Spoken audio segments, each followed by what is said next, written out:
د مطالعې غوره وختونه او د درس د ښه یادولو لارې چارې. لومړی، د مطالعې لپاره مناسب وختونه. د سهار له 4 د سهار تر 6 بجو، ځکه دغه وخت کې مغز 100% کار کوي. د سهار له 6 تر ماښام 9 بجو پورې دغه وخت کې مغز 50% کار کوي. د شپې له پلوه مغز 20% کار کوي. دویم، په صنف یا ټولګي کې په لومړي څوکۍ کې کښېنئ، تر څو در باندې د استادانو ډیر پام وي او درس هم له نږدې زده کړئ. دغسې زده کوونکي چې په اول صف کې کښېني، تر ډیره پرې د استادانو نیک پام وي او ممکن ښې نمرې هم واخلي. دریم، له 10 تر 50 دقیقو لپاره مطالعه وکړئ، په منځ کې یې د 10 دقیقو دمې سره.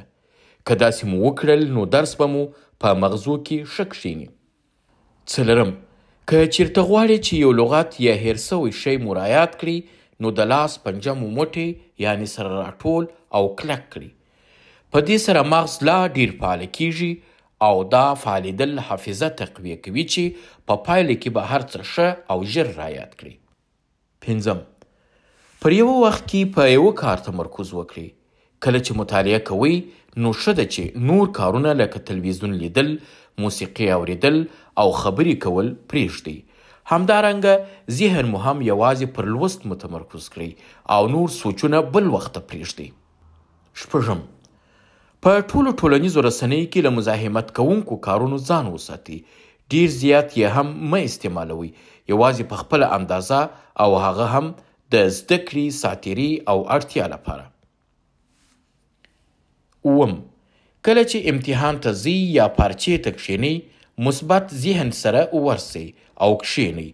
تیر هغه هیر کړئ چې په کوم مضمون کې ناکام سوي یاست، بلکې دې ته مو مثبت فکر واړوئ. اتم، د نوي او له دې مشخص کتابه بهر څه شي لیکل او لوستل ډیر غوره دی. یوازې په یوه درس مه پاتې کیږئ. نهم، هغه څه چې مو په آسماني رنګه خط لیکلی وي، د هغه خط په نسبت چې په تور رنګ لیکل سوی وي ژر یادیږي.